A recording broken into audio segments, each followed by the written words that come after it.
Hello, আসসালামু আলাইকুম বন্ধুরা, কেমন আছেন সবাই? আশা করি সবাই ভালো আছেন। আলহামদুলিল্লাহ আমিও ভালো আছি। আজকে পাতলা খিচুড়ি নিয়ে চলে আসলাম আপনাদের মাঝে। আপনারা কে কে পাতলা খিচুড়ি পছন্দ করেন? আসলে পাতলা খিচুড়িটা আমার খুবই প্রিয়, আমাদের সবারই মোটামুটি প্রিয়। আমি এই পাতলা খিচুড়িটা সাধারণত রান্না করি যখন গরুর মাংস রান্না করা হয়। গরুর মাংস শেষের দিকে যেই ঝোল এবং কিছু মাংস থেকে যায়, সেই মাংসটা দিয়ে আমি একটু খিচুড়ি পোলাওর চাল দিয়ে আর কি খিচুড়িটা রান্না করি। এটা আমার খুবই পছন্দের, খুবই প্রিয় খিচুড়ি। আপনারা সবাই কে কে খান একটু জানাবেন, কারণ এটা আমার শ্বশুরবাড়িতে আমি খুব খেয়েছি। তারা অবশ্যই এভাবে না, তারা কোরবানির দিন একেবারে তাজা গরুর মাংস দিয়ে এই খিচুড়ি রান্না করে, পাতলা খিচুড়ি, সেখানে টমেটো আলু সব থাকে। তা আমি আজকে করেছি, আমার গরুর মাংসর কিছু ঝোল এবং আলুর কিছু মাংস ছিল, সেগুলোর মধ্যে আমি সেই মাংসটা এভাবে রেখে দিয়েছিলাম। তারপরে সেখানে আমি যেটা পোলাও রান্না করি, পোলাওটা এভাবে রান্না করে সেই পোলাওয়ের মধ্যে মাংসটা দিয়ে দিয়েছি। পোলাওটা আসলে সাথে মুগের ডালও আছে, মুগের ডাল রান্না একেবারে পোলাও যেভাবে ভাজে সেভাবে ভেজে ওই গরুর মাংসটা দিয়ে দিয়েছি। দিয়ে একটু বেশি পানি দিই যেন পাতলা হয় মাংসটা, ঝোলটা আর কি খিচুড়ির।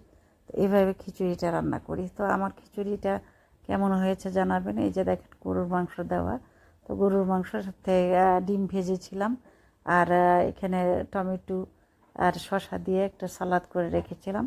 তো সালাদ আমি আসলে যে কোনো খাবারে এখন খাই, ইদানিং খুব সালাদ খাই। যেহেতু রোজার দিন আমি সন্ধ্যার সময় যখনই খাই তখন সালাদ মেখে খাই, এটা আমার খুব পছন্দের। তো খাবারটা আসলে অনেক মজা হয়েছিল, অনেক টেস্টি হয়েছিল। আপনাদেরকে খাওয়াতে পারলে ভালো লাগতো, কিন্তু আসলে সময় সুযোগ কোনোটাই নেই যে আপনাদেরকে খাওয়াবো।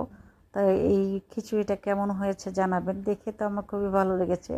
আসলে আমি ডিম দিয়ে খাচ্ছিলাম, ডিম দিয়ে খেতে অনেক মজা লাগছিল খিচুড়িটা, যদিও মাংস ছিল, কিন্তু তারপর একটু ডিম ভেজে নিয়েছি যেন স্বাদটা বাড়ানোর জন্য। ডিম ভাজা দিয়ে এই মানে সালাদ দিয়ে মিশিয়ে মিশিয়ে খেতে অনেক মজা লাগছিল। তো আপনাদের সবাইকে আমার খিচুড়ি খাওয়ার দাওয়াত রইল। আর এই ভিডিওটা যদি ভালো লেগে থাকে, লাইক কমেন্ট শেয়ার করে অবশ্যই পাশে থাকবেন। আর লাইক কমেন্ট শেয়ার অবশ্যই প্রয়োজন, আপনাদের ভালোবাসা না পেলে এগিয়ে যাওয়া সম্ভব নয়।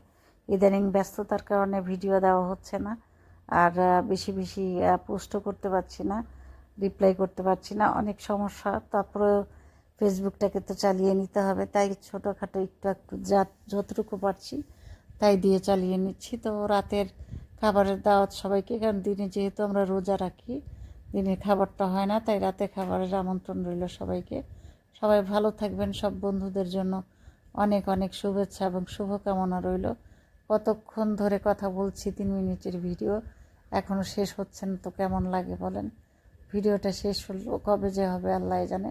আমি তো কথা চালিয়েই যাচ্ছি। তো খিচুড়ি যার যার পছন্দ চলে আসবেন আমার বাসায়, খিচুড়ি দেওয়া রইল। খোদা হাফেজ।